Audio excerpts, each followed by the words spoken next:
Hello friends, how are you? Welcome back in your YouTube channel advance physics. आज के इस video से हम स्टार्ट करने जा रहे हैं क्वांटम मैकेनिक्स को पढ़ना। क्वांटम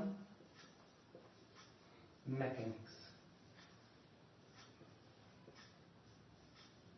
दोस्तों, क्वांटम मैकेनिक्स आप लोगों को बीएससी में भी पढ़नी पड़ती है, एमएससी में भी पढ़नी पड़ती है। मैं कोशिश करूंगा बीएससी और एमएससी दोनों का सिलेबस इस क्वांटम मैकेनिक्स वाली सीरीज में खत्म कराने की।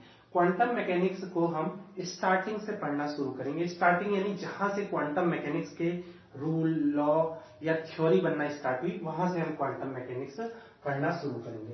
तो अगर मैं आपसे कहूं कि क्वांटम मैकेनिक्स को हम पढ़ना कहां से स्टार्ट करें, तो हमें क्वांटम मैकेनिक्स को वहीं से पढ़ना स्टार्ट करना होगा जहां से हमारी क्लासिकल थ्योरी या क्लासिकल फिजिक्स फेल होने लगे किसी एक्सपेरिमेंटल रिजल्ट को समझाने में। कहने का मतलब क्या है कि क्वांटम मैकेनिक्स वाली सीरीज का जो हमारा फर्स्ट टॉपिक होगा उसका नाम होगा लिमिटेशन ऑफ क्लासिकल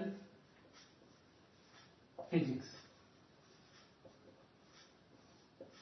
ठीक है, या हम इसी टॉपिक को दूसरा नाम ये दे दें तो हो सकता है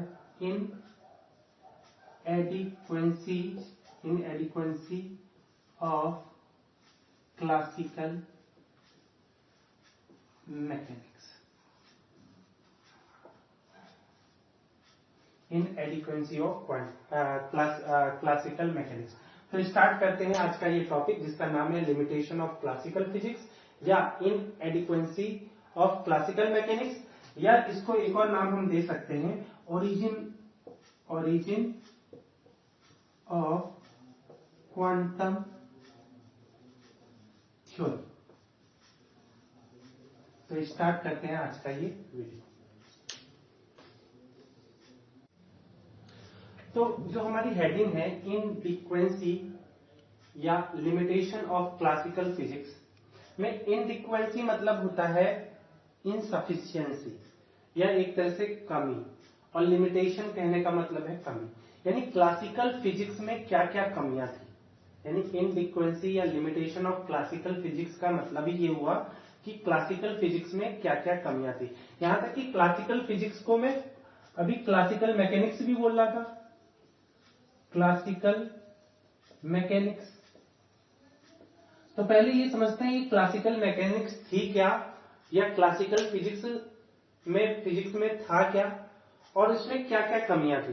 तो पहले उसी की बात कर लेते हैं। तो मैं आपको बताऊं कि क्लासिकल फिजिक्स को हम, जो हमारी classical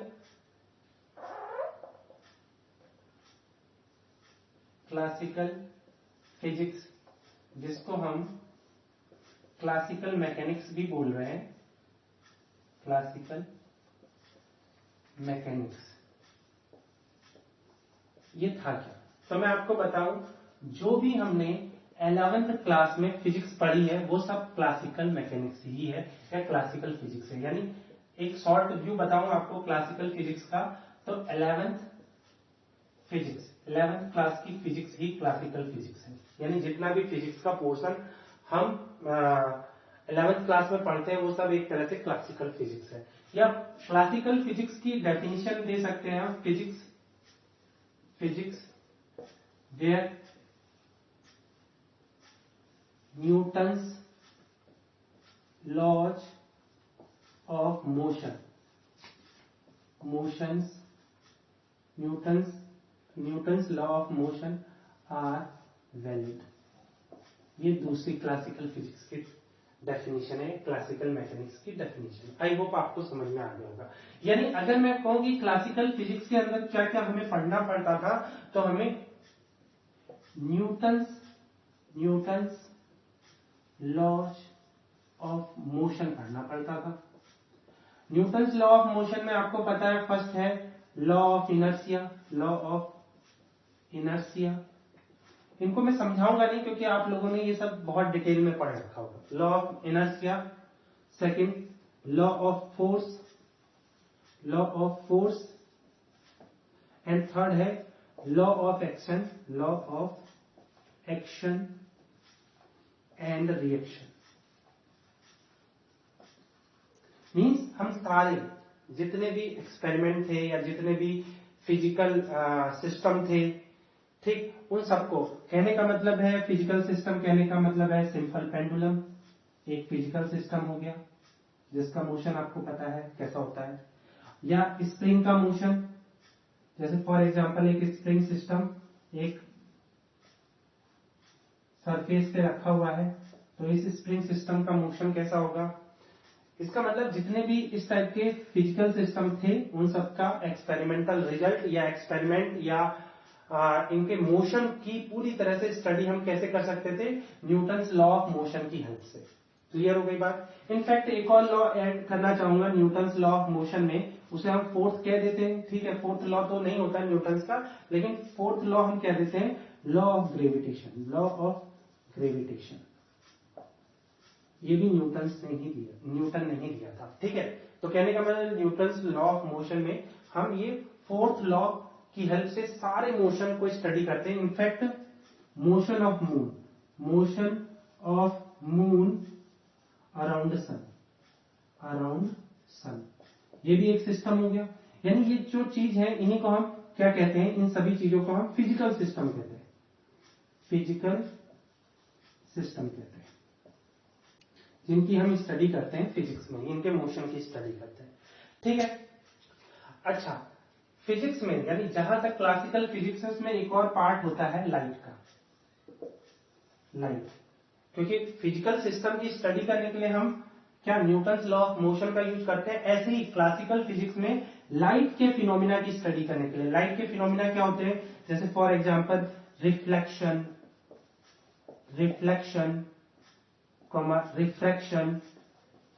refraction, interference, diffraction, polarisation, etc, यानी जो भी लाइट के फिनोमिना है उन सबकी स्टडी करने के लिए हम लाइट को एज अ वेव ट्रीट करते थे। और ये हमें किन्होंने बताया था, हाइगेंस ने, Huygens theory, wave theory of light, Huygens wave theory of light, ठीक है।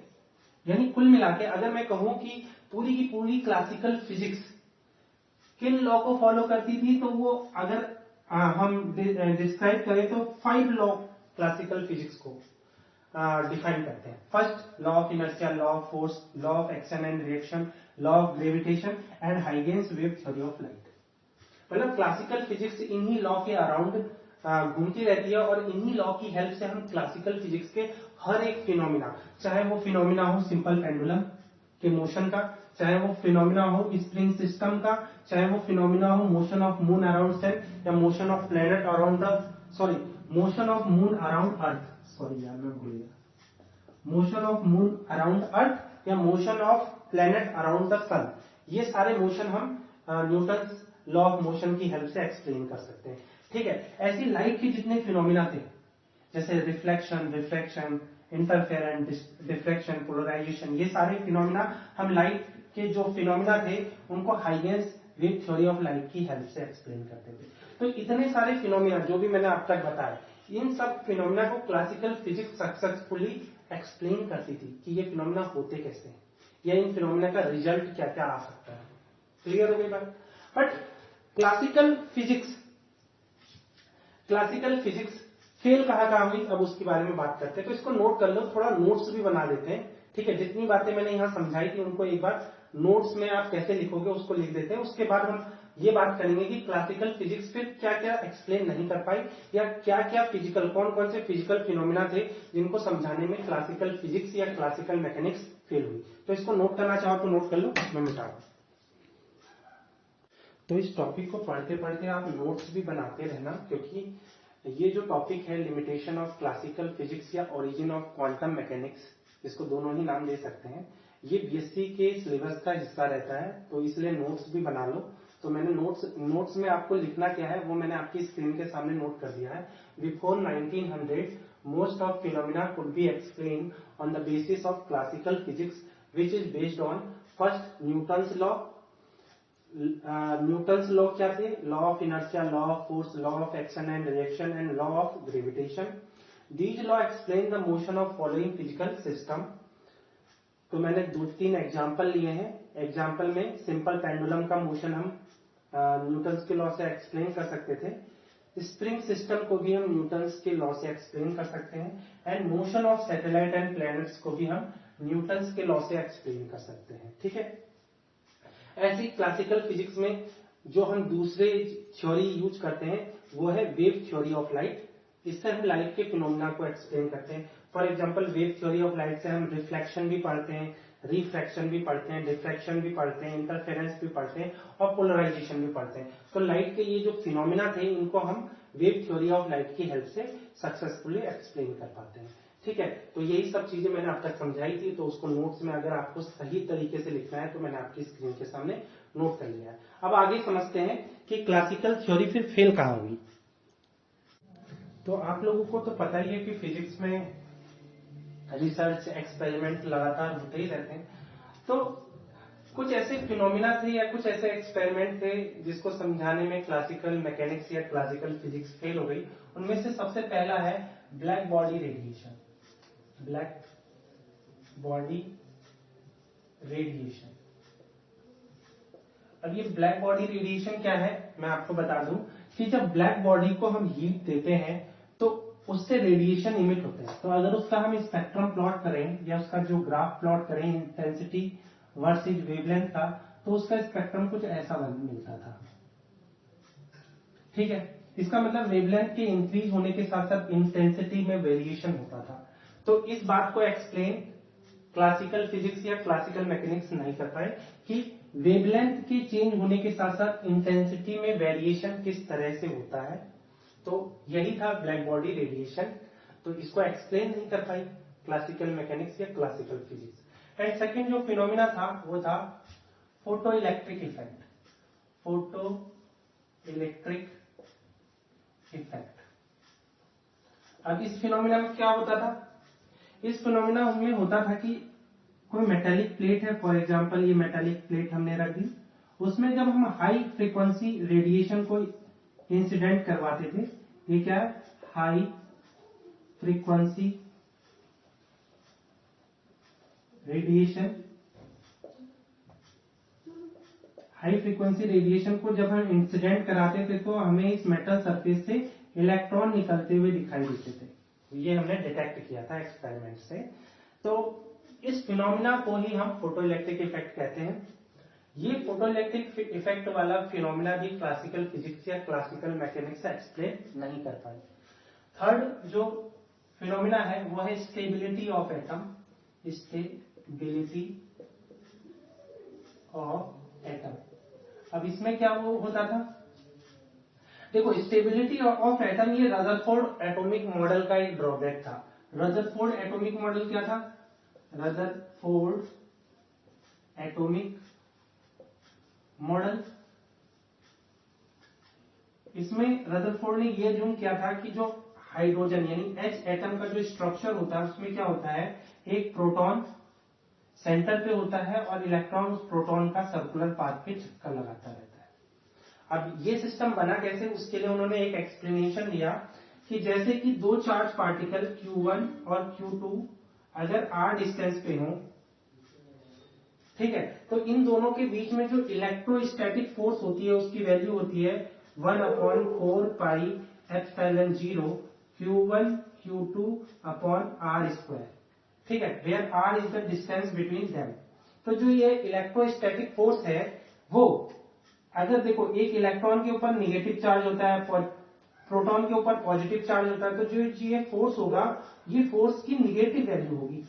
इसका मतलब क्या हुआ कि ये अट्रैक्शन फोर्स होगा. इन दोनों के बीच में एक अट्रैक्शन फोर्स काम करेगा.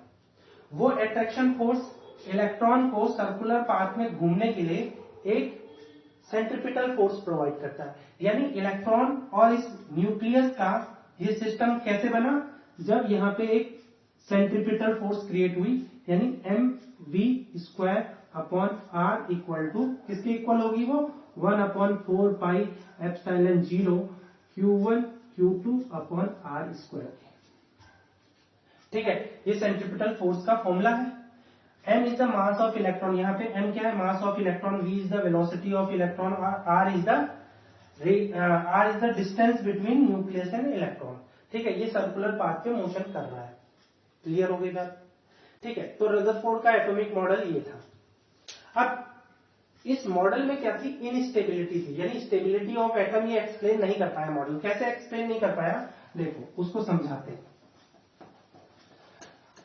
आपको पता है क्लासिकल मैकेनिक्स में या क्लासिकल फिजिक्स में ये कहा जाता है कि इफ अ चार्ज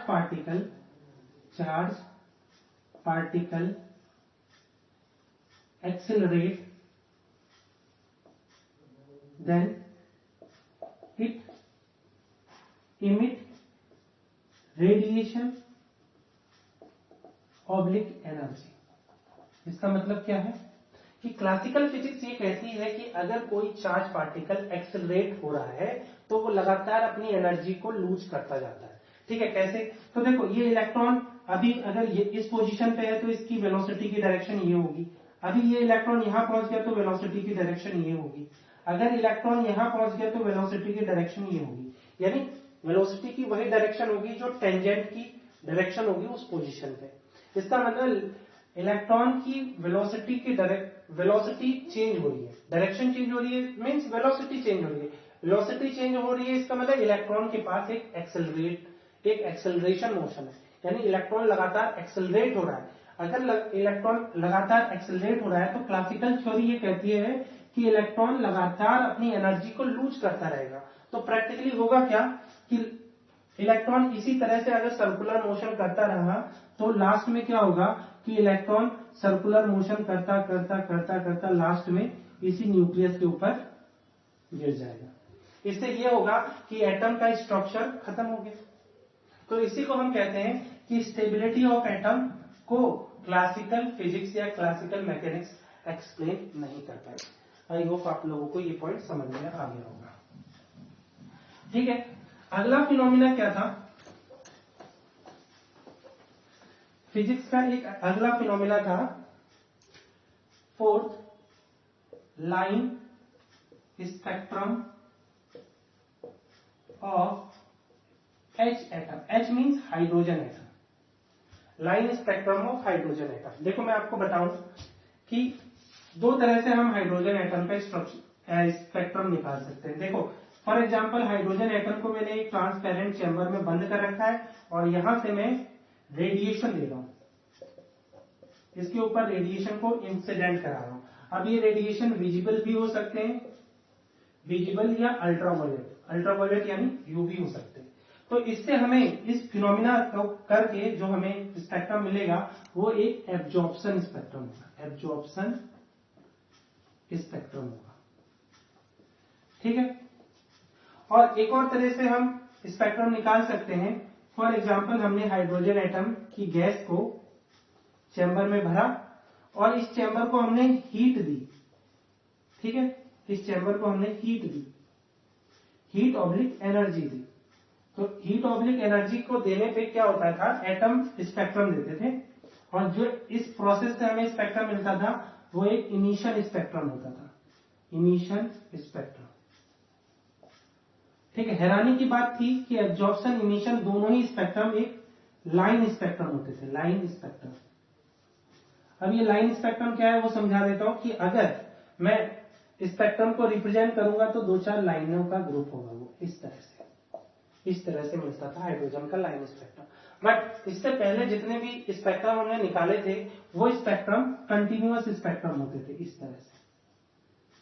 ठीक है, जैसे ब्लैक बॉडी रेडिएशन का स्पेक्ट्रम भी तो मैंने ऐसे ही दिखाया था, इंटेंसिटी वर्सेज वेवलेंथ का ग्राफ। लेकिन अगर मैं क्या कहते हैं इंटेंसिटी वर्सेज वेवलेंथ का ग्राफ प्लॉट करूं तो लाइन स्पेक्ट्रम को अगर हम रिप्रेजेंट करेंगे तो इस तरह से रिप्रेजेंट करेंगे।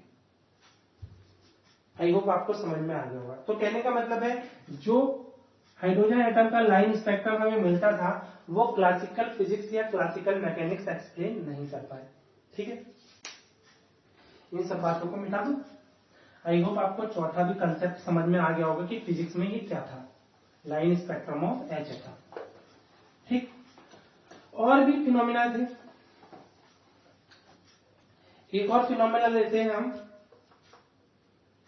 Fourth fifth, Compton effect. Compton effect, spelling अगर गलत हो जाए तो देख लेना, ठीक है। कॉम्पटन इफेक्ट क्या था वो देखते हैं कि कॉम्पटन इफेक्ट ये था कि जब हम एक फोटोन को, ठीक है, रेडिएशन, देखो रेडिएशन को फोटोन आप तभी कह सकते हो जब आप क्वांटम मैकेनिक्स पढ़ रहे हो। क्लासिकल फिजिक्स में हम जानते ही नहीं है कि फोटोन क्या है। फोटोन तो हम क्वांटम मैकेनिक्स में जानते हैं ना, क्लासिकल फिजिक्स में जो भी हम जानते हैं वो है रेडिएशन। तो जब हम रेडिएशन को, कौन से, एक्सरे रेडिएशन को जब हम इलेक्ट्रॉन के ऊपर इंसिडेंट करवाते थे तो होता क्या था कि हमें दो टाइप के, फॉर एग्जांपल इसका वेवलेंथ है अगर लैम्डा, तो टकराने के बाद हमें जो वेवलेंथ मिलती थी वो लैम्डा भी मिलती थी और लैम्डा डैश भी मिलती थी। ये लैम्डा डैश क्या था, ये लैम्डा डैश था कि इस लैम्डा से इसकी वैल्यू ज्यादा होती थी, ठीक। यानी तो प्रॉब्लम क्या थी, क्लासिकल मैकेनिक्स ये तो समझा पाई थी कि अगर इलेक्ट्रॉन के ऊपर अगर रेडिएशन इंसिडेंट होता है तो सेम फ्रीक्वेंसी का या सेम वेवलेंथ का रेडिएशन हमें मिल सकता है, ये समझा पाई।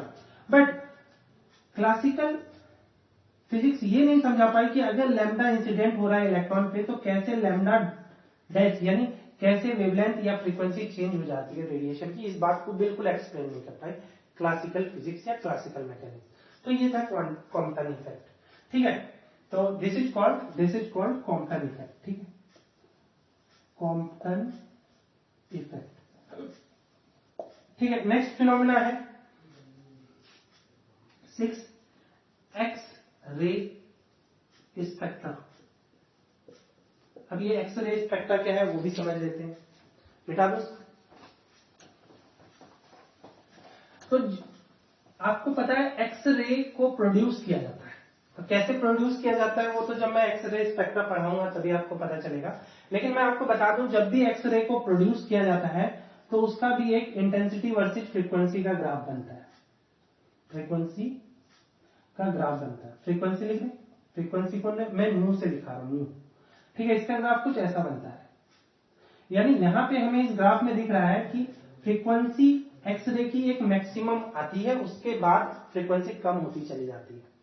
तो पहली बात तो ये है कि एक्सरे स्पेक्ट्रा में हम इस मैक्सिमम फ्रीक्वेंसी की वैल्यू किस पे डिपेंड कर रही है वो क्लासिकल फिजिक्स की हेल्प से नहीं समझा पाए।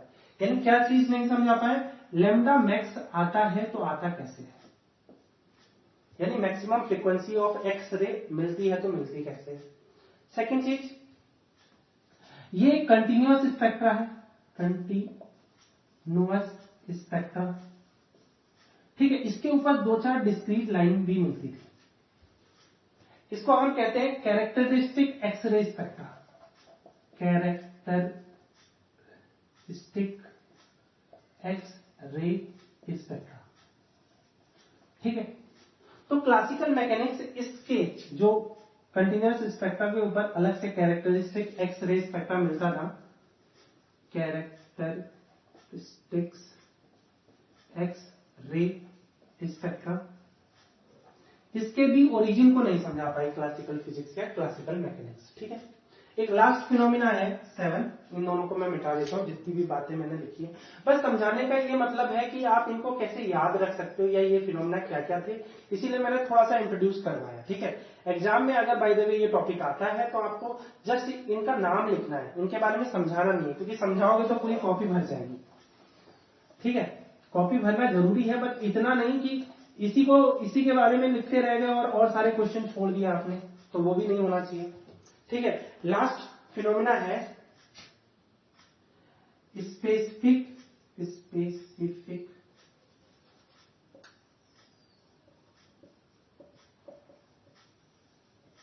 Specific heat of solid at low temperature.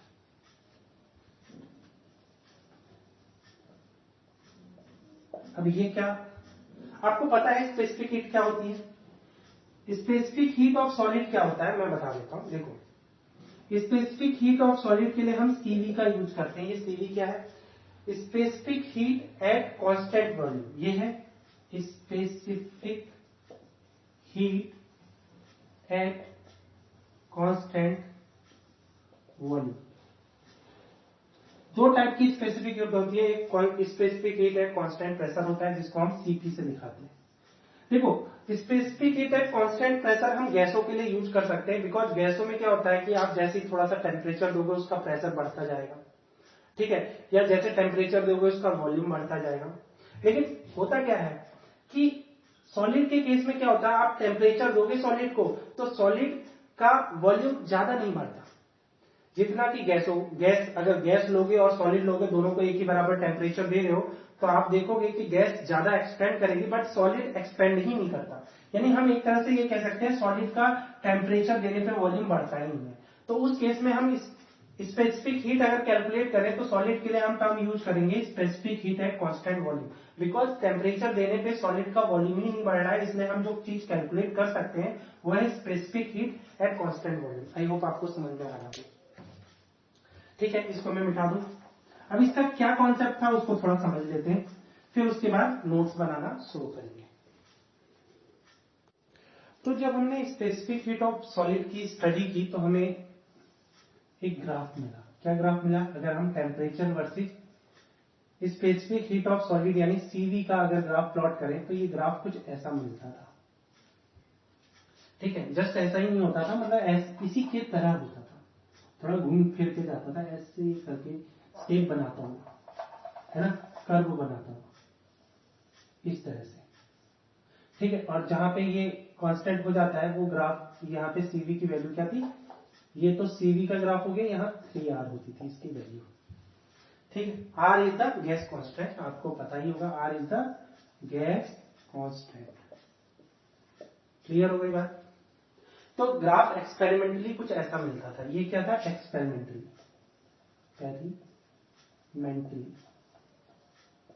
ठीक है। बट होता क्या था, जब क्लासिकल फिजिक्स ने या क्लासिकल मैकेनिक्स ने इसको एक्सप्लेन करा तो एक्सप्लेनेशन में उन्होंने ये बताया कि सीवी की वैल्यू 3R आती है, वो कांस्टेंट होती है। सीवी यानी स्पेसिफिक हीट ऑफ सॉलिड क्या होना चाहिए? कांस्टेंट होना चाहिए, और इस कांस्टेंट की वैल्यू कितनी होनी चाहिए? 3R के इक्वल होनी चाहिए, अप्रोक्सीमेट इक्वल होनी चाहिए। बट एक्सपेरिमेंटली हमें दिख रहा है कि ये ग्राफ कंटिन्यूअस है। इसका मतलब इस ग्राफ में जैसे जैसे टेम्परेचर इंक्रीज करेंगे स्पेसिफिक हीट की वैल्यू चेंज होती जाएगी। हाँ, हाई टेम्परेचर पे, फॉर एग्जांपल इस टेम्परेचर के बाद, तो इस टेम्परेचर रेंज को हम क्या बोल रहे हैं? High temperature. तो हाई टेम्परेचर पे तो स्पेसिफिक हीट वही मिलती थी जो क्लासिकल फिजिक्स एक्सप्लेन करती थी, बट लो टेम्परेचर पे, यानी जो टेम्परेचर की रेंज ये है, इसको हम लो टेम्परेचर बोलते थे। तो लो टेम्परेचर रेंज में हम देख रहे हैं कि specific heat of solid constant नहीं होती, वेरी करती है जैसे जैसे टेम्परेचर इंक्रीज होता है। तो इस बात को क्लासिकल फिजिक्स एक्सप्लेन नहीं कर पाई थी, बिकॉज ये जो रिजल्ट आ रहा था ये क्लासिकल फिजिक्स का आ रहा था। क्लासिकल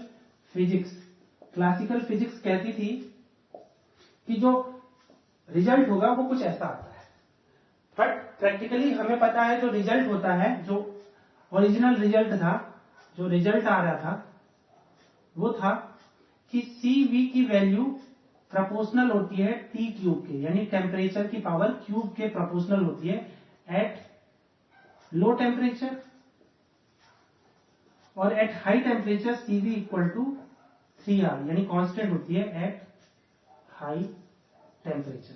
तो ये बात क्लासिकल फिजिक्स एक्सप्लेन कर ही नहीं पाई, इसलिए क्लासिकल फिजिक्स ये सारे फिनोमिना या इसके अलावा और भी फिनोमिना थे जो मैंने यहाँ पे नहीं दिखाए हैं या उनको नहीं मेंशन किया है, बट और भी फिनोमिना थे जिनको क्लासिकल फिजिक्स एक्सप्लेन नहीं कर पाई थी और क्लासिकल फिजिक्स फेल हो गई थी। इसके बाद ही हमने क्वांटम थ्योरी का यूज किया इन सारे फिनोमिना को एक्सप्लेन करने के लिए। तो नोट्स में आप क्या लिखोगे वो भी मैं नोट कर देता हूं आपकी स्क्रीन के सामने। तो नोट्स में आप क्या लिखोगे वो मैंने आपकी स्क्रीन के सामने नोट कर दिया है। मैंने यहाँ नोट किया है, although classical mechanics explain successfully the motion of body moving with 2 bar with लिख दिया, moving with non relativistic speed V is very less than C, bracket में V is very less than C and some phenomena related with light। कहने का मतलब यहां क्या है कि क्लासिकल मैकेनिक्स में जो बॉडी के मोशन होते हैं, चाहे वो मोशन ऑफ सिंपल पेंडुलम हो, या मोशन ऑफ स्प्रिंग सिस्टम हो, या motion of a stone under gravity हो, या मोशन ऑफ प्लेनेट, या मोशन ऑफ सैटेलाइट हो, उन सबको क्लासिकल मैकेनिक्स ने सक्सेसफुली एक्सप्लेन किया। बिकॉज उनकी जो स्पीड होती थी, मोशन की जो स्पीड होती थी, वो एक नॉन रिलेटिविस्टिक स्पीड होती थी। ये नॉन रिलेटिविस्टिक स्पीड कहने का मतलब क्या होता है कि जब बॉडी की स्पीड लाइट की स्पीड से काफी कम होती है, for example speed of a stone, speed of a pendulum, speed of a golf ball, speed of a ball, speed of a rocket, speed of a vehicle, speed of a planet, speed of a satellite, ये सभी जितनी speed है, ये सब की speed of light से काफी कम होती है। तो स्पीड ऑफ लाइट से स्पीड जब कम होती है तो उसको हम एक नॉन रिलेटिविस्टिक स्पीड बोलते हैं, नॉन रिलेटिविस्टिक स्पीड कहते हैं। क्लियर हो गई बात? आई होप आप लोगों को समझ में आया। यानी क्लासिकल मैकेनिक्स ने जिस भी सिस्टम की को एक्सप्लेन किया या जिस भी फिनोमिना को एक्सप्लेन किया, उसमें बॉडी का जो मोशन होता था या बॉडी की जो स्पीड होती थी, वो एक नॉन रिलेटिविस्टिक स्पीड होती थी।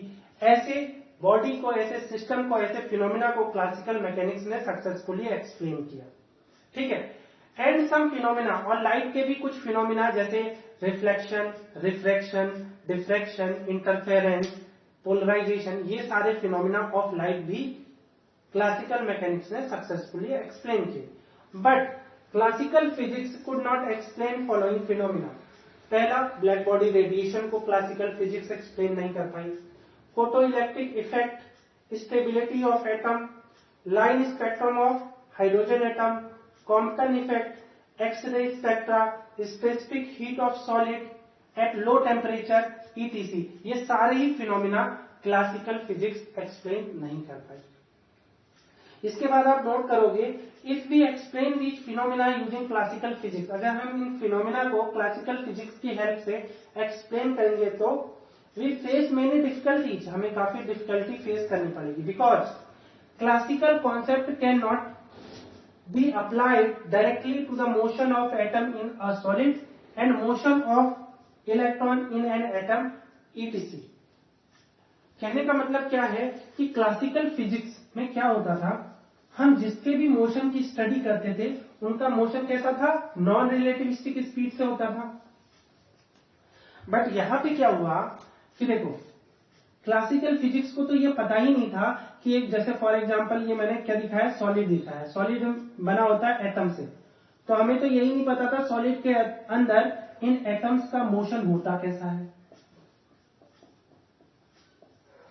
पहली बात तो ये है, तो मैंने इसीलिए लिखा है because classical concept could not apply directly to the motion of atom in solid, यानी सॉलिड के अंदर एटम का मोशन कैसा होता है, ये क्लासिकल मैकेनिक्स में हमने कभी पढ़ा ही नहीं था, या क्लासिकल मैकेनिक्स के सिलेबस से ये बाहर का टॉपिक था, तो हमें ये पता ही नहीं था, तो हम क्लासिकल मैकेनिक्स के कॉन्सेप्ट लगाते कैसे, क्योंकि हमें यही नहीं पता था कि सॉलिड के अंदर एटम का अरेंजमेंट कैसा होता है, बिहेवियर कैसा होता है, ये सब चीजें पता नहीं थी, तो हम कैसे क्लासिकल फिजिक्स के या क्लासिकल मैकेनिक्स के कॉन्सेप्ट एक सॉलिड में एटम के मोशन को एक्सप्लेन करने के लिए लगा देते, या फिर हम कैसे दूसरा सिस्टम ले लेते हैं।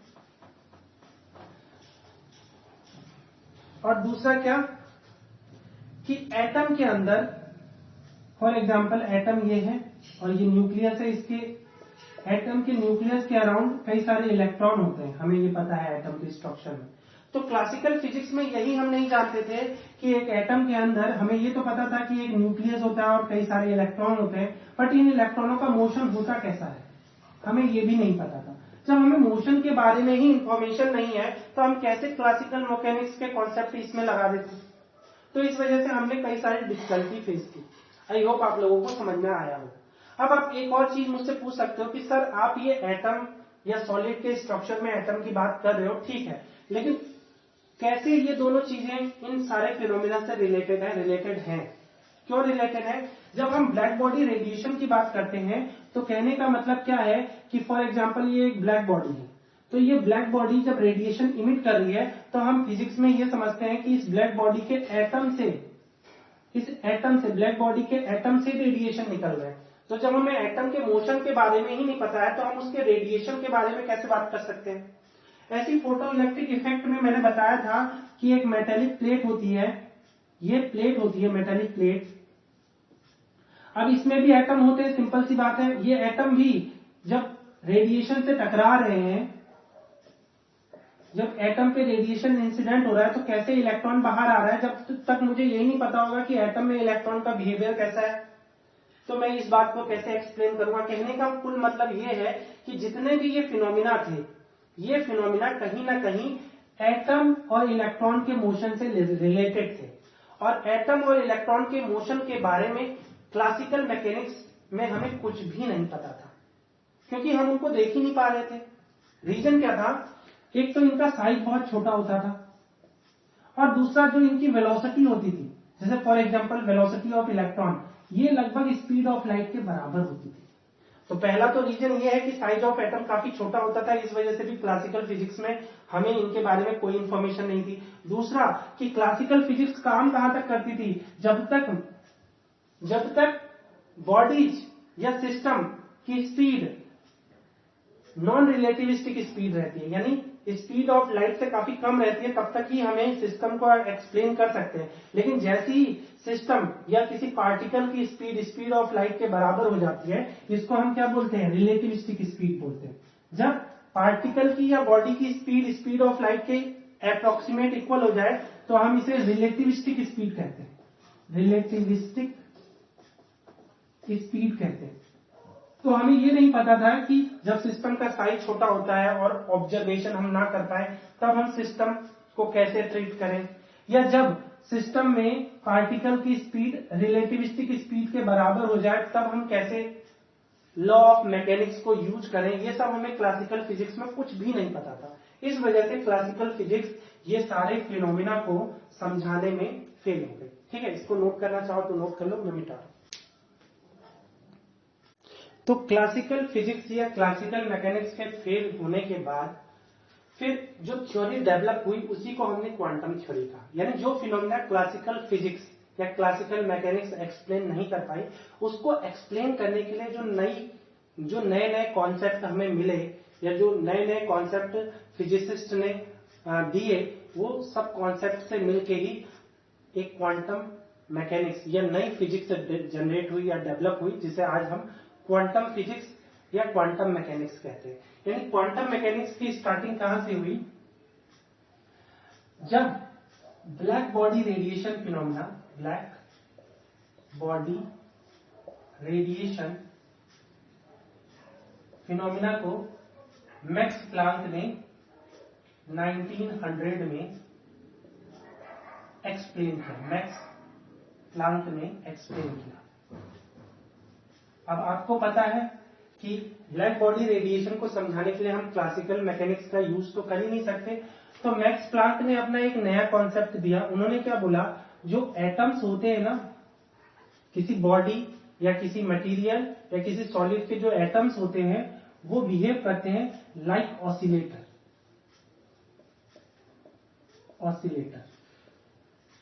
ठीक है, और इन जो एटम्स की एनर्जी होती है, यानी एनर्जी ऑफ एटम, क्योंकि ये ऑसिलेटर होते हैं तो ऑसिलेटर के पास एक अपनी फ्रीक्वेंसी होती है, यानी जो एनर्जी ऑफ एटम होता है उसको हम फ्रीक्वेंसी के टर्म में लिख सकते हैं। यानी जो एटम की एनर्जी होती है E, उसके लिए एक उन्होंने फॉर्मूला दिया Nhν। ठीक है, यहां पे जो n है, n की वैल्यू 1 2 3 4 5 एंड सो ऑन। इस n को हम कहते हैं क्वांटम नंबर, क्वांटम नंबर। और यहां पे जो h है इसे हम कहते हैं प्लांक कांस्टेंट, प्लांक कांस्टेंट। इसकी एक वैल्यू होती है, एक इसकी कांस्टेंट वैल्यू होती है, इसीलिए ये प्लांक कांस्टेंट है। ठीक है, और जो न्यू है, this is the frequency of oscillation, frequency frequency of oscillation. किसके ऑसिलेशन की? क्योंकि हमें पता है एटम कैसा बिहेव कर रहे हैं, ऑसिलेटर की तरह बिहेव कर रहे हैं। तो ऑसिलेटर की जो ऑसिलेशन की फ्रीक्वेंसी होती है ना, उसी को हम फ्रीक्वेंसी ऑफ ऑसिलेशन बोल रहे हैं। ठीक है, तो यहां पे एक कंसेप्ट उन्होंने ये दिया कि एनर्जी ऑफ एटम ऐसा होता है, और उन्होंने पहला तो कॉन्सेप्ट ये दिया, एंड सेकंड कॉन्सेप्ट जो उन्होंने दिया उसके अकॉर्डिंग उन्होंने बोला energy emitted oblique absorbed by atom. उन्होंने ये बोला कि एटम से जो एनर्जी होती है वो या तो इमिट होती है या एब्जॉर्ब होती है, वो कंटिन्यूअसली नहीं होती है, डिसकंटिन्यूअसली होती है। तो डिसकंटिन्यूअसली कहने का मतलब है जो एटम से इमिटेड और एब्जॉर्ब एनर्जी की जो वैल्यू होगी वो ये रूल फॉलो करेगी। अगेन यहां पे क्या है, एन क्या है, 0 1 2 3 4 5 एंड सो ऑन। ठीक है, सेम चीजें कहने का कुल मतलब ये है। देखो, ब्लैक बॉडी रेडिएशन में पढ़ाऊंगा अभी, तो और अच्छी तरह से ये कॉन्सेप्ट क्लियर करूंगा, लेकिन अभी के लिए यहां ये समझ लो, जैसे ये एटम है ना, एटम अगर एनर्जी इमिट करेगा तो वो एनर्जी की वैल्यू डेल्टा ई या तो एच न्यू हो सकती है, या डेल्टा ई 2h न्यू हो सकती है, या डेल्टा ई 3h न्यू हो सकती है, and so on, because n की वैल्यू 1 2 3 4 कुछ भी हो सकती है। इनफैक्ट जो एटम की एनर्जी भी होगी उसकी भी कुछ डिस्क्रीट वैल्यू होंगी जो इस फॉर्मूले को फॉलो करेंगे। कहने का मतलब है एनर्जी ऑफ एटम क्या हो सकती है, एनर्जी ऑफ एटम क्या होगी, या तो ऐसी होगी E equal to h nu होगी, या E1 equal to 2h new होगी, इसे E1 कर देते, इसे E2 कर देते, E3 equal to 3h new होगी। ये मैं बना कैसे रहा हूं, एंड सो ऑन, n की वैल्यू 1 2 3 4 आपको रखनी है। तो ये नया कॉन्सेप्ट दिया उन्होंने एटम के स्ट्रक्चर को समझने के लिए। तो ये क्लासिकल मैकेनिक्स तो बता ही नहीं पाएगी, इसलिए ये नया कॉन्सेप्ट था, तो इसे हमने क्वांटम मैकेनिक्स में जगह दी। यानी इस कॉन्सेप्ट को हम कहते हैं, ये कॉन्सेप्ट क्वांटम मैकेनिक्स का कॉन्सेप्ट है। क्लियर हो गई बात? क्योंकि इसके लिए तो क्लासिकल मैकेनिक्स का सिलेबस बाहर हो चुका था, है ना। क्लासिकल मैकेनिक्स कह रही थी भैया हम ऐसी चीजों की स्टडी ही नहीं करेंगे जिसको हम देख नहीं सकते, क्योंकि एटम को हम देख नहीं सकते थे, इलेक्ट्रॉन को हम देख नहीं सकते थे। तो क्लासिकल मैकेनिक्स ने कहा हम जिसकी भी स्टडी करेंगे वो वही चीज होनी चाहिए जिसको हम देख सकें, जिसको हम नहीं देख सकते वो हमारे सिलेबस से बाहर हो जाना चाहिए। ठीक है, तो हमने सिलेबस से बाहर कर दिया, और उसको हमने किस सिलेबस में जगह दी थी, क्वांटम मैकेनिक्स के सिलेबस में। तो ब्लैक बॉडी रेडिएशन को एक्सप्लेन करने के लिए जो प्लांक ने थ्योरी दी थी उसको हम कहते हैं प्लांक क्वांटम थ्योरी, या क्या नाम है इसका, मैं देख लेता हूं, इसका अलग अलग नाम होते हैं, तो नाम देख लेते हैं एक बार। अब मिलेगा ही नहीं, जब ढूंढने लग जाओ तो कोई चीज मिल जाए, ऐसा कभी हुआ है क्या? इसका नाम है प्लांक क्वांटम थ्योरी ही पढ़ते हैं हम तो शायद, अब मिलेगा ही नहीं, इस बार मिल जाएगा तो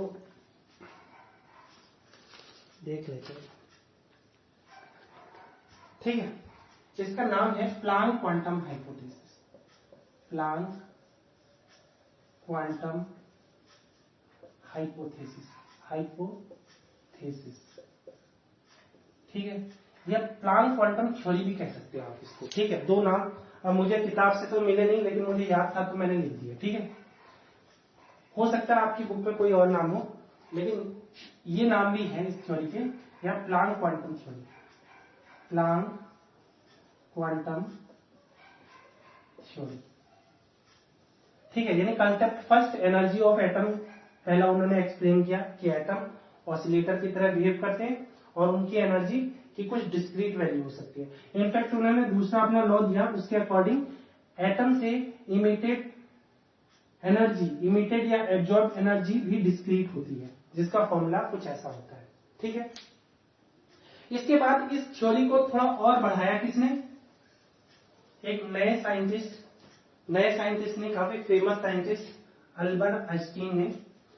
उन्होंने किस फिनोमेना को एक्सप्लेन किया? फोटो इलेक्ट्रिक इफेक्ट को एक्सप्लेन किया। Photo electric effect. जब वो फोटो इलेक्ट्रिक इफेक्ट को एक्सप्लेन कर रहे थे तो उन्होंने क्लासिकल फिजिक्स तो इस पे अप्लाई कर नहीं सकते थे, तो उन्होंने प्लांक की इस क्वांटम थ्योरी का ही यूज किया। उन्होंने प्लांक की क्वांटम थ्योरी के 2 पॉइंट के बाद एक और पॉइंट बढ़ाया। उन्होंने ये बोला, यानी तीसरा पॉइंट इन्होंने नया पॉइंट इंक्लूड किया, यानी आइंस्टीन ने एक्सप्लेन किया कोई electric effect is explained was explained by Einstein, ऐसे लिख सकते, was explained by Einstein, ठीक, using quantum theory, Planck quantum theory, using Planck quantum theory। क्योंकि अब प्लांक क्वांटम थ्योरी में हमें ये तो पता चल गया था कि एटम का कुछ बिहेवियर हमें पता चल गया था, तो उन्होंने उसी बिहेवियर को यूज किया फोटो इलेक्ट्रिक इफेक्ट को समझने के लिए। उन्होंने इन 2 पॉइंट में अपना एक तीसरा पॉइंट भी ऐड किया,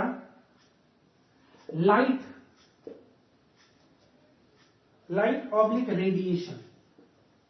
radiation move in space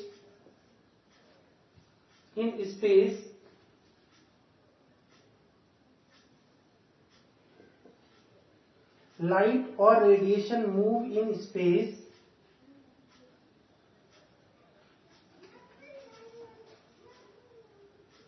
in form of photons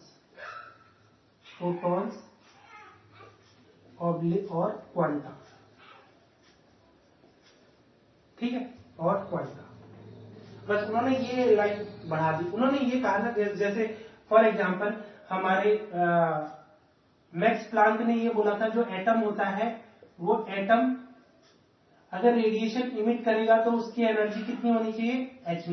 अगर ये कोई रेडिएशन एब्जॉर्ब भी करता है तो उसकी एनर्जी भी कितनी होनी चाहिए? h।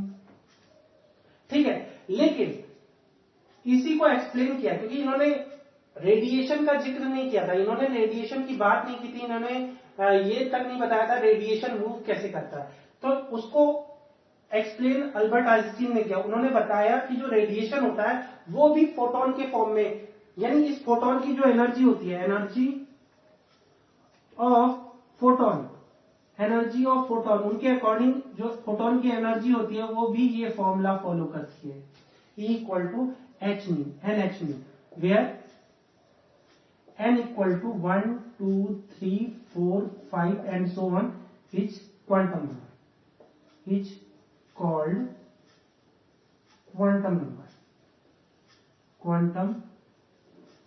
नंबर। क्लियर हो गई बात? यानी अब तक हमें क्वांटम मैकेनिक्स में कुछ नई चीजें पता चल रही थी। वो क्या पता चल रही थी? वो ये पता चल रही थी, पहले तो एटम का बिहेवियर रेडिएशन के साथ कैसा होता है, यानी एटम रेडिएशन की एनर्जी यानी डिस्क्रीट एनर्जी को एब्जॉर्ब कर सकता है और डिस्क्रीट एनर्जी को रिलीज कर सकता है। और इसी को आगे बढ़ाते हुए अल्बर्ट आइंस्टीन ने यह बताया कि जो रेडिएशन होते हैं वो क्वांटम या फोटोन की फॉर्म में चलते हैं, जिनकी एनर्जी भी वही फॉर्मूला फॉलो करती है जो मैक्स प्लांक ने फॉर्मूला दिया था। ठीक है, यानी 3 कॉन्सेप्ट हमें पता चल गए एटम और रेडिएशन से रिलेटेड। यानी 3 कॉन्सेप्ट हमें किससे पता चले? Atom interact with radiation. इस बात को समझने के लिए हमें 3 कॉन्सेप्ट मिले, जिसके बिहाफ पे हमने ब्लैक बॉडी रेडिएशन को भी सक्सेसफुली एक्सप्लेन किया और फोटो इलेक्ट्रिक इफेक्ट को भी सक्सेसफुली एक्सप्लेन किया। एक और नया कॉन्सेप्ट था जो नील्स बोर ने दिया था। ठीक है, मिटा दूं? ठीक है, इन सब के बाद मैं मिटा रहा हूं क्योंकि मिटाने में बहुत टाइम लगेगा, फिर समझाते हैं। तो एक और कंसेप्ट था जो क्लासिकल मैकेनिक्स नहीं समझा पाई थी, वो था 3rd नंबर वाला, स्टेबिलिटी ऑफ एटम, है ना, स्टेबिलिटी ऑफ एटम। या एक और पॉइंट था, 4th पॉइंट क्या था? Line spectrum of hydrogen atom. इन दोनों कॉन्सेप्ट को समझाने के लिए भी एक और नए scientist, famous scientist Niels Bohr, इन्होंने भी क्वांटम थ्योरी का ही यूज किया। क्वांटम थ्योरी यानी एनर्जी इमिटेड और absorb by atom is discontinuous, उसी कॉन्सेप्ट का यूज किया था। तो नील्स बोहर ने क्या कहा, उन्होंने बोला कि जो एटम होता है यानी स्टेबिलिटी ऑफ एटम को एक्सप्लेन करने के लिए उन्होंने क्या कहा कि जब जो एटम का स्ट्रक्चर होता है उसमें क्या होता है कि इलेक्ट्रॉन एटम का जब चक्कर लगाता है तो कुछ परमिटेड ऑर्बिट में ही चक्कर लगा सकता है। कहने का मतलब n = 1 में चक्कर लगा सकता है, n = 2 में चक्कर लगा सकता है, ठीक है। और जब इन परमिटेड ऑर्बिट में, परमिटेड ऑर्बिट्स, इनको क्या बोला है, परमिटेड ऑर्बिट्स, जब इलेक्ट्रॉन परमिटेड ऑर्बिट्स में चक्कर लगाता है जिनके लिए कुछ क्वांटम नंबर की वैल्यू होती है, तो इलेक्ट्रॉन कोई रेडिएशन इमिट नहीं करता। उन्होंने ये एक हाइपोथेसिस ही दिया कि जब इलेक्ट्रॉन अगर n = 1 में इलेक्ट्रॉन मूव करेगा तब भी कोई रेडिएशन इमिट नहीं करेगा, और जब इलेक्ट्रॉन n = 2 में मूव करेगा तब भी कोई रेडिएशन इमिट नहीं करेगा। तो ऐसे ऑर्बिट को हम परमिटेड ऑर्बिट कहते हैं, ठीक है। ये क्या है, एक एटम है, ठीक है। एटम का स्ट्रक्चर को नील्स बोहर ने सबसे पहले एक्सप्लेन करने की कोशिश की। उन्होंने बोला कि रेडिएशन तभी इमिट होगा जब इलेक्ट्रॉन किसी हायर ऑर्बिट से लोअर ऑर्बिट में जंप करेगा, तब फॉर एग्जांपल इस ऑर्बिट में इलेक्ट्रॉन की एनर्जी को बोल देते हैं E2 और इस ऑर्बिट में इलेक्ट्रॉन की एनर्जी को हम E1 बोल देते हैं। तो जब इलेक्ट्रॉन हायर एनर्जी लेवल से लोअर एनर्जी लेवल में जंप करेगा यानी E2 - E1 में जब जंप करेगा तो जो फोटोन इमिट होगा उसकी एनर्जी इन दोनों की एनर्जी के डिफरेंस के बराबर होगी। ये फॉर्मूला उन्होंने दिया था और इसी थ्योरी के बिहाफ पे उन्होंने ये एक्सप्लेन किया कि स्टेबिलिटी ऑफ एटम कैसे इस मॉडल के थ्रू हम एक्सप्लेन कर सकते हैं और कैसे line spectrum of hydrogen atom generate होता है। इन दोनों बातों को उन्होंने एक कंसेप्ट के थ्रू समझा दिया था। इनफैक्ट उन्होंने ये भी समझाया था कि ये तो इमिशन ऑफ रेडिएशन था, यानी इमिशन ऑफ रेडिएशन कब होगा, जब इलेक्ट्रॉन किसी हायर एनर्जी लेवल से लोअर एनर्जी लेवल में जंप करेगा। अच्छा, और एब्जॉर्प्शन ऑफ रेडिएशन कब होगा, जब इलेक्ट्रॉन किसी लोअर एनर्जी लेवल यानी n = 1 से किसी हायर एनर्जी लेवल यानी n = 2 में जब जंप करेगा, ठीक है। तो इसके लिए क्या चाहिए, एनर्जी देनी पड़ेगी। इसको हम या तो हीट दें या तो एनर्जी दें, यानी एटम को जब हम हीट या एनर्जी देते हैं तो एटम का इलेक्ट्रॉन अपने लोअर एनर्जी लेवल से हायर एनर्जी लेवल में चला जाता है और जो एनर्जी एब्जॉर्ब करता है ये इलेक्ट्रॉन, उसकी वैल्यू डेल्टा E की वैल्यू होती है इन्हीं दोनों के डिफरेंस के बराबर। यानी इसे अगर मैं इसे फर्स्ट एनर्जी लेवल को E1 बोल दे रहा हूं, इसको E2 बोल दे रहा हूं, तो ये जो एनर्जी एब्जॉर्ब करेगा वो होगी E2 - E1 is the absorbed energy of atom, ठीक है। तो इस तरह से उन्होंने यानी 3 लॉ फिजिक्स मतलब क्वांटम थ्योरी के 3 लॉ जो जिन्होंने क्वांटम थ्योरी की एक तरह से बेस क्रिएट किया। पहला था Planck quantum hypothesis, Planck quantum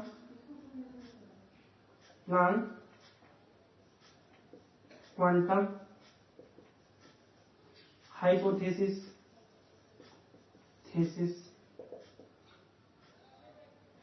second थी Einstein theory of photon, Einstein theory of photon, ठीक। थर्ड था ये, ठीक है,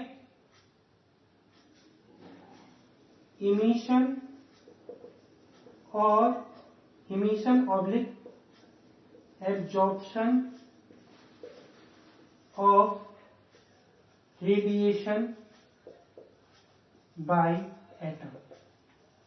क्लियर हो गई बात। ये थर्ड कॉन्सेप्ट ये है कि कैसे लाइट, कैसे मतलब क्या थ्योरी है इसके पीछे कि रेडिएशन इमिट हो रहा है बाय द एटम या रेडिएशन एब्जॉर्ब हो रहा है बाय द एटम, कैसे हो रहा है, उसके ये तीन नोट है। यानी इन्हीं तीनों थ्योरी ने क्वांटम मैकेनिक्स का बेस क्रिएट किया। ठीक है, तो इसी बात को हम अच्छी तरह से नोट कर लेते हैं। ठीक है, इसको मैं मिटा रहा हूं और नोट्स बनवा लेते हैं। तो नोट्स में आप लास्ट में ये लिखोगे, this inadequacies of classical mechanics lead Max Planck. This inadequacies मतलब क्या हुआ कि जो हमारे फिनोमिना थे जैसे black body radiation, photo electric effect और stability of atom, line spectrum of H atom, ये जितने सारे फिनोमिना थे फिजिक्स में, वही थी क्लासिकल मैकेनिक्स की इनएडिक्वेंसीज, यानी वो कमियां थी क्लासिकल मैकेनिक्स की जो उनको एक्सप्लेन नहीं कर पाए। तो उन्हीं के बाद आप ये लिखोगे, this inadequacies of classical mechanics lead Max Planck in 1900 to introduce a new concept that emission or absorption of radiation take place as discrete energy value. Energy value क्या होनी चाहिए, इमिशन और एब्जॉर्प्शन ऑफ रेडिएशन, यानी absorption और emission, radiation की energy कितनी होनी चाहिए इन इमिशन और एब्जॉर्प्शन, उसका फॉर्मूला उन्होंने दिया, where n equal to 1 2 3 4 etc called quantum number, h is called Planck constant and nu is the frequency of radiation. This new concept lead to a new mechanics which is known as quantum mechanics.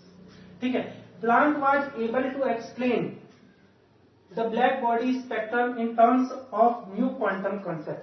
कहने का मतलब जो उन्होंने ये concept दिया था अपना, उसी के बेसिस पे उन्होंने ब्लैक बॉडी रेडिएशन को सक्सेसफुली एक्सप्लेन किया। इनफैक्ट उसके बाद भी Einstein in 1905 use it to explain photo electric effect by assuming radiation moves in space in form of photon. कहने का मतलब है उन्होंने इसके कंसेप्ट को और बढ़ाया, उन्होंने प्लांक कॉन्सेप्ट में और थ्योरी ऐड की कि उन्होंने कहा कि जो रेडिएशन है वो फोटोन के फॉर्म में मूव करते हैं और हर एक फोटोन की एनर्जी का formula E equal to NH nu होता है। मीन्स उन्होंने क्या बोला, energy of each photon follow this equation E equal to NH nu. NH nu में सेम टर्म वही है, N is the quantum number, H is the Planck constant and nu is the frequency of radiation.